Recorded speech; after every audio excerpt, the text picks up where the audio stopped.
Hey everyone, first of all, apologies for the delay between podcasts. Life has been a little hectic, but we are back with monthly podcasts with elites from the world of elite running. This episode is with Craig Huffer, who is one hell of an interesting guy to chat to when it comes to middle distance running.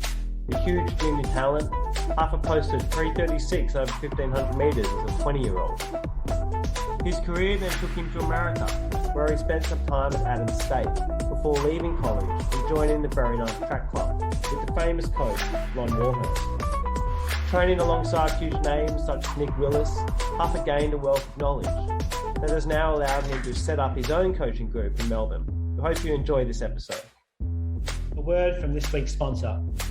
During COVID lockdown in 2020, I turned to an online physio to help me through some issues. So this is a company that I know are great at what they do. If you're struggling with a bone, tendon, or joint-based running-related injury, Pogo Physio's 45-minute telehealth consultations can help get you back to your running best. Led by APA-titled sports and exercise physio Brad Beer, the Pogo Physio team are ready to help you. Jump over to pogophysio.com.au and book your consult now. We will also have the link to Pogo in the show notes. Hey, Huffer, welcome to Runners Tribe. Thanks for having me, Sam. It's been a little while since I last did one of these with Runners Tribe. A little bit different shoes these days. So yeah, looking forward to the chat. Yeah, we used to have you on RT quite a lot, hey, back in the day, blogs and, YouTube interviews, all sorts of cool stuff.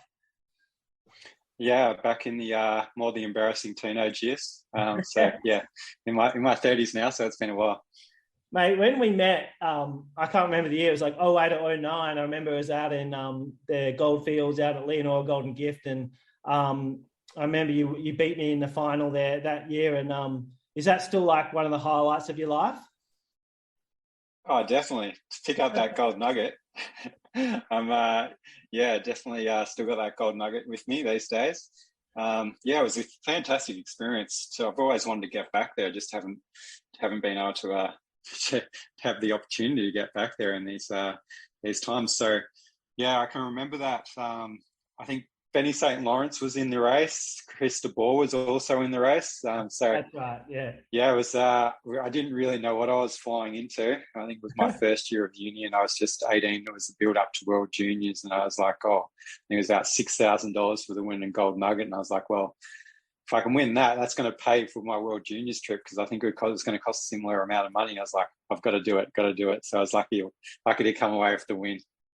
Oh, happy days. That gold nugget would have appreciated a little bit in value since then too, maybe. Yeah, it has definitely, yeah.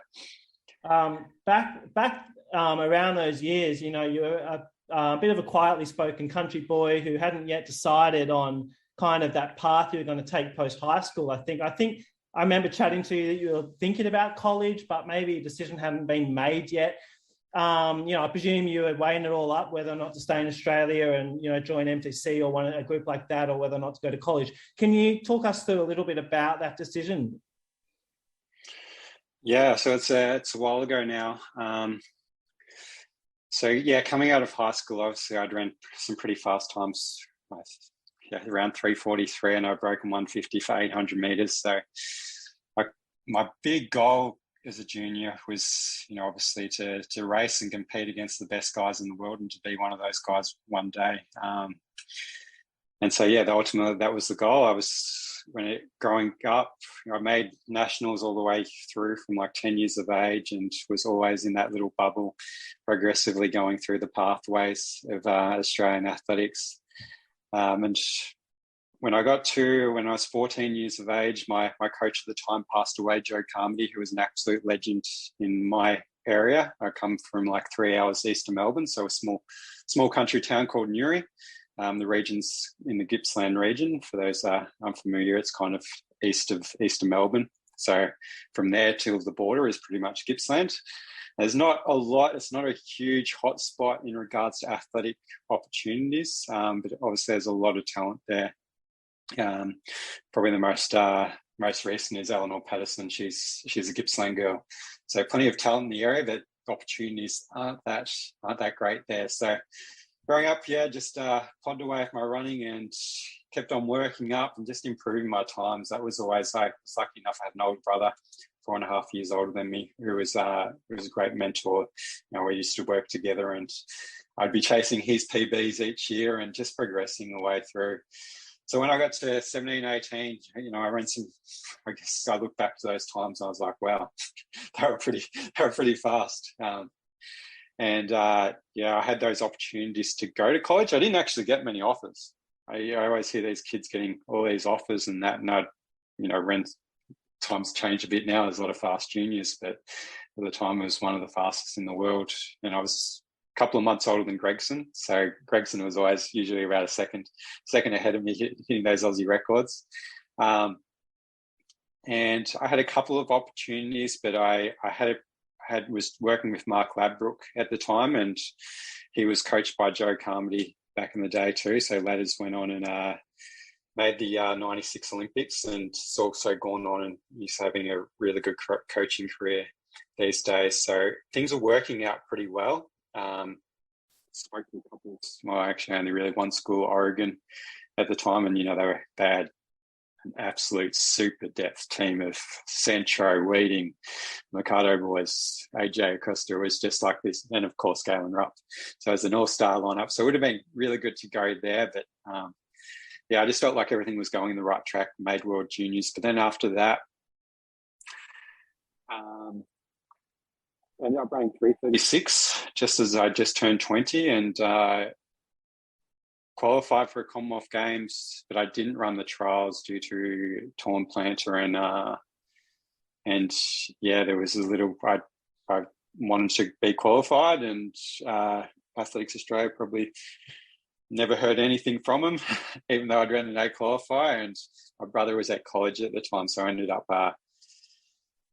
attending Adams State where he was, because he was kind of guiding me with my training through that time. So I just felt that was the best opportunity to go up to college. Obviously I made some other moves after that.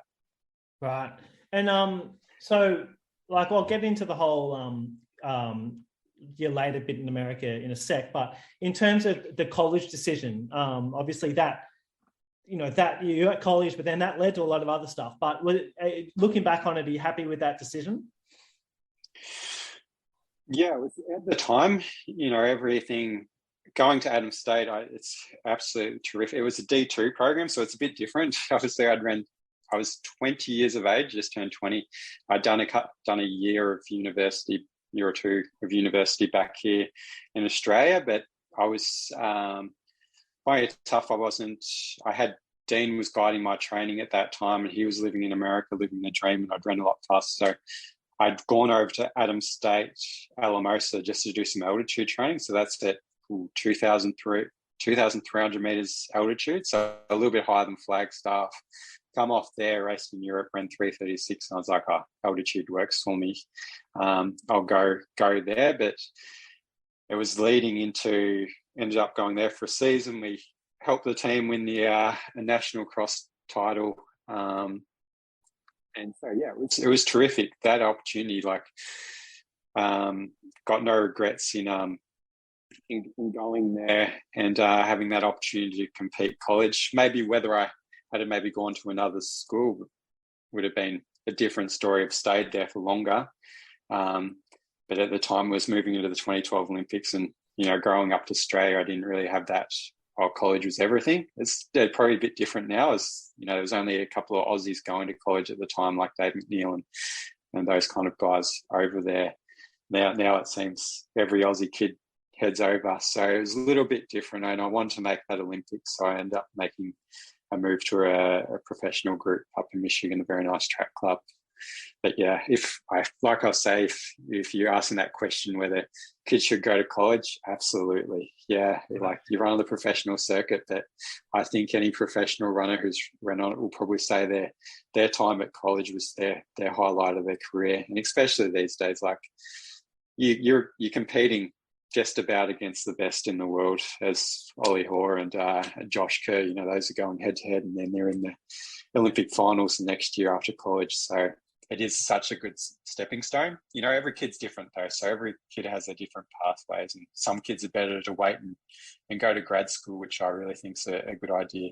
Spend those first few years still here in Australia, get your bachelor's instead of doing a 4-year bachelor's and then going for grad school is another pathway. Yeah, gotcha. So you don't have to make the decision at 18, right? You can kind of go at 22 or whatever. Yeah, well, you got that 5-year clock whenever you start university. So yeah, but if you get that opportunity, absolutely go for it. Yeah. Post college, you obviously joined up with Ron Warhurst's squad. Very nice track club, I think it's called. How did that come to pass, man? Like, how did you go from Adams State to training with Nick Willis and Ron Warhurst? So I was only at Adams for cross-country season and a little bit. We were helped recruit Kev Fat into Adams State at the time, so I was a bit. Gotcha.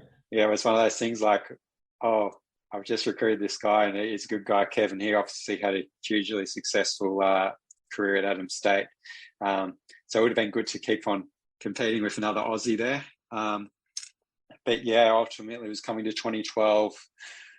I had a little bit of an injury and I had to come back home for that treatment here in Australia. Obviously the medical system in Australia is a lot better than America. And my goal was to make that Olympic team in 2012. And I ran Boston Indoor Grand Prix in January when I was at Adams State. And I remember I had a really bad race. It was that race, I can't remember, it was the Ethiopian guy. He lost his shoe after about the first lap and then ended up beating Mo Farah. It was about the last race that Mo lost on the track.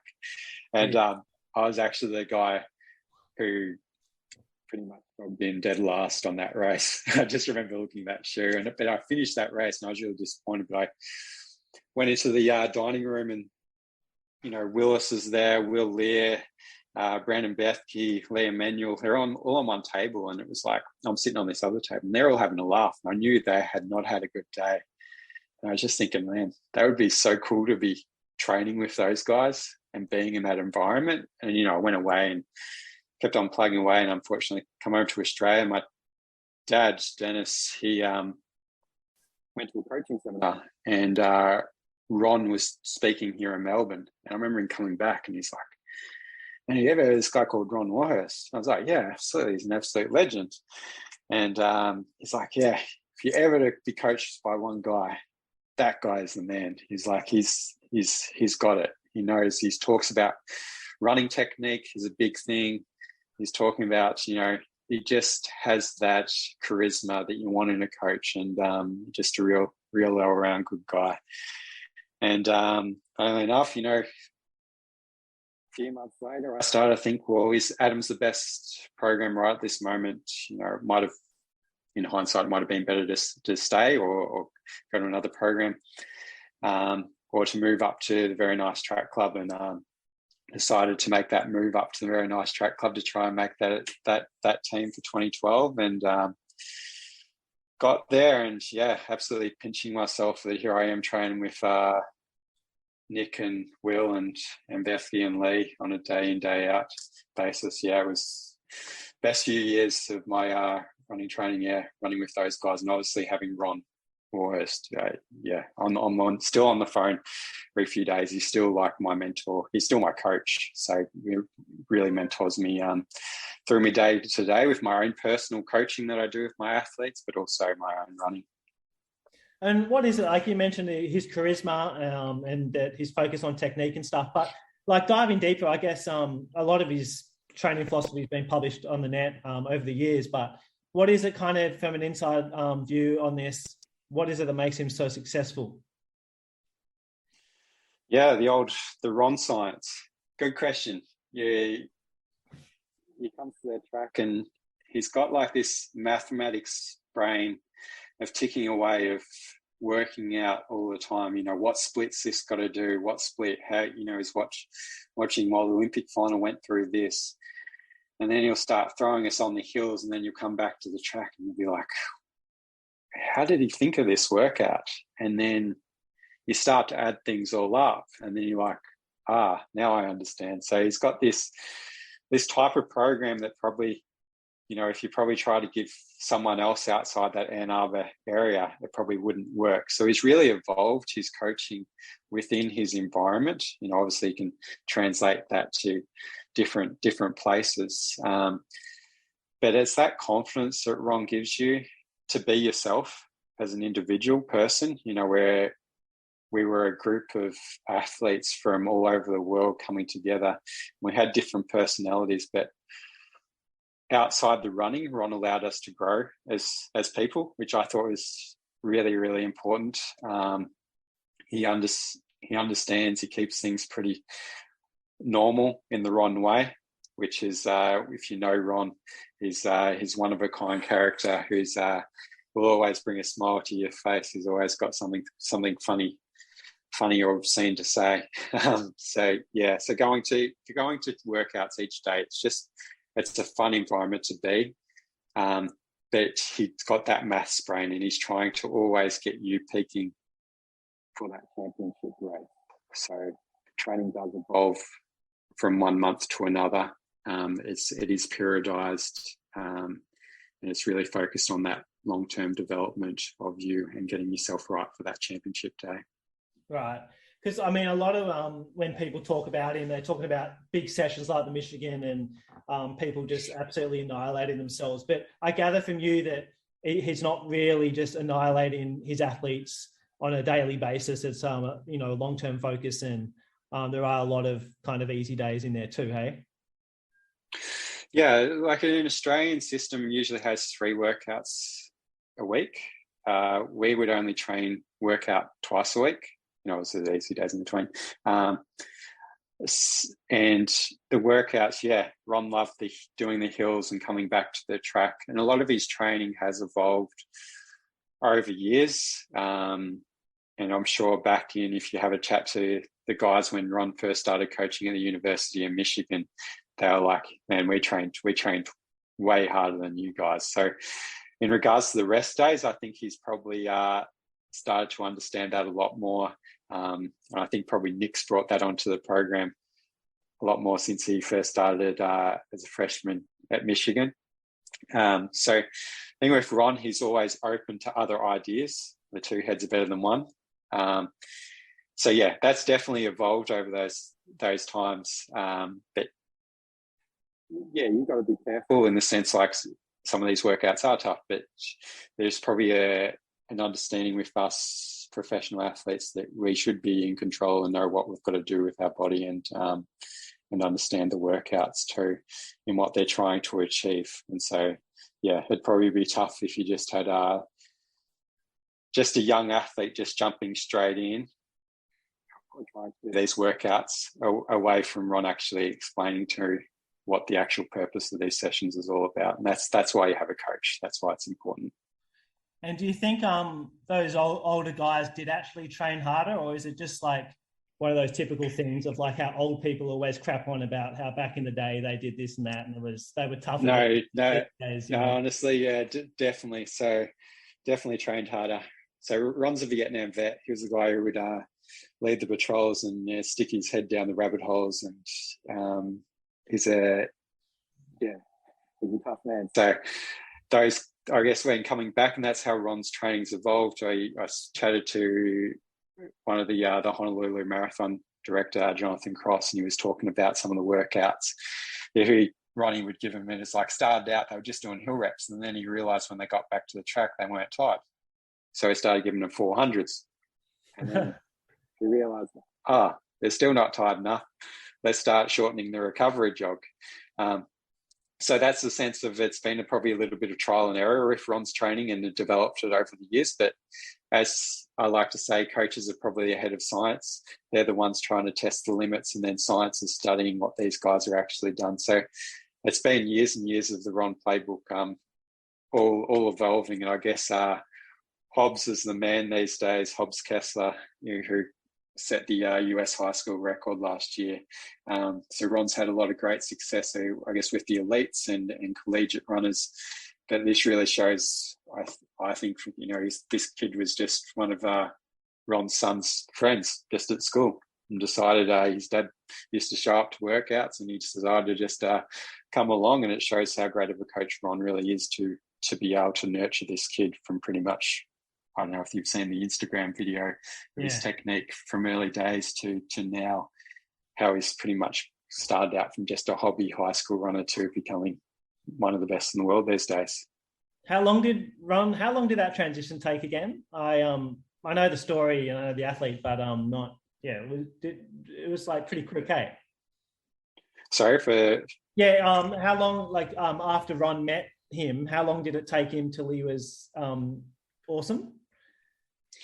Yeah, it's been during the period I've been away. So Hobbs's dad used to always show up to workouts, and I think he's probably started showing up around 16, and I think even his junior year he wasn't anything flash at all, a middle of pack kind of cross country runner, to quickly progressing by that track season to be one of the top junior athletes. So it's only been really he's still pretty fresh, maybe only three maximum 4 years that he's really been kind of semi-running serious. Probably only the last year he's been running serious. Yeah, it's an incredible story. Hey, on a bit of a tangent, but like when you left Adams State and you were, kind of went pro, were you on a kind of a full ride with a company, or were you working part-time? Like how were you kind of getting by? So when I finished at Adams State, I still hadn't got my degree. So I ended up doing my degree through Deakin via correspondence. So I still kept on studying away during the times. And that's the thing, I was still to and from back here in Australia. So I'd work and save a little bit of money. I had a fantastic agent and some support with Adidas. So I had Global Athletics and Marketing, which is headed by Mark Wetmore, and I had Jorge Torres as my agent. So they were terrific in supporting me through all the travel and everything like that, and gaining the opportunities. Unfortunately, I guess my professional career was hampered a lot with injuries. So to really max out that absolute value of the contract situation, I didn't really get to be that real full-time athlete making big profits or anything. But we got by. Really. For those juniors listen to this, which is I think quite a lot of people who listen here are junior athletes on the up, and for those who don't remember, like when Huffer was 18, it was Huffer and Gregson who were the next big things, and Huffer, don't take this in offense or anything, but do you feel like those injuries, like, are you pissed off? Like, you're looking back at I think your PB is 336 and 147, but I think there won't be too many people that argue that against the fact that you could have run quite a lot quicker. Are you angry at the injuries that you had? Like, why do you think, is it just part of your body, or was it management or did overtraining? Of course it's tough reflecting on that, especially I guess I got to taste it. That's still damn fast, man. Like, I wish I had a 336 PB, right? So, yeah. Yeah. It's tough when you think like I was only just turned 20. I was a very lightly trained junior athlete too. Even during the years I ran 339 as a 19-year-old, I was doing maximum 30 miles. What's that? 50. Sorry, kind of converted a little bit into miles these days. I was probably only doing 50 to 55 Ks a week, absolutely maximum. So I wasn't doing that high mileage, and I guess I had the talent, and I know I was lucky enough to train with the best middle distance. I would say the best middle distance runner nearly of all time in Nick. So to be able to train alongside him, I knew I had the tools, and I know Ron had a lot of belief in me and my talent levels. And that's why he's still calling me up these days to get back to Michigan to give it one last crack. But that's the reality of the sport, and that's one of the biggest things with running. You've also got to have that talent to be able to get consistent training. In the end, to be able to get the consistent training is what's going to get the results. Unfortunately, I just didn't have that cog of being able to get the consistency. Whether we can say I don't think it was overtraining. I think it was just how my body was genetically had. My brother's also was there. He still went to college for running. Was a 345 guy, and pretty much nearly every single injury he's had. So my dad was a pretty high level footballer who was on the Footscray list for a little bit, Western Bulldogs, and he had similar injuries. So we can probably look at the genetic side of things, hereditary based injuries and the movement structures. And as someone who's very biomechanically focused and, looking at those red flags of my own athletes, that's something I consistently worked on in regards to my technique and how it moves. But it's just one of those deciding factors that you'll see guys running around and you're like, how does that guy not get break? And there is a bit of a luck of the draw. Yeah. For sure. The influence of Nick Willis on your life, when you look at Nick and you compare him to yourself, like, I presume that your level of professionalism was pretty much equal. And what separates a guy like you and a guy like Nick? Is it literally that genetic lottery when it comes to injury prevention? Oh, there's no question the guy's a freak. Yeah, he just knows he's got an ability to know how to switch the switch on when he needs to, switch the switch off when he needs to.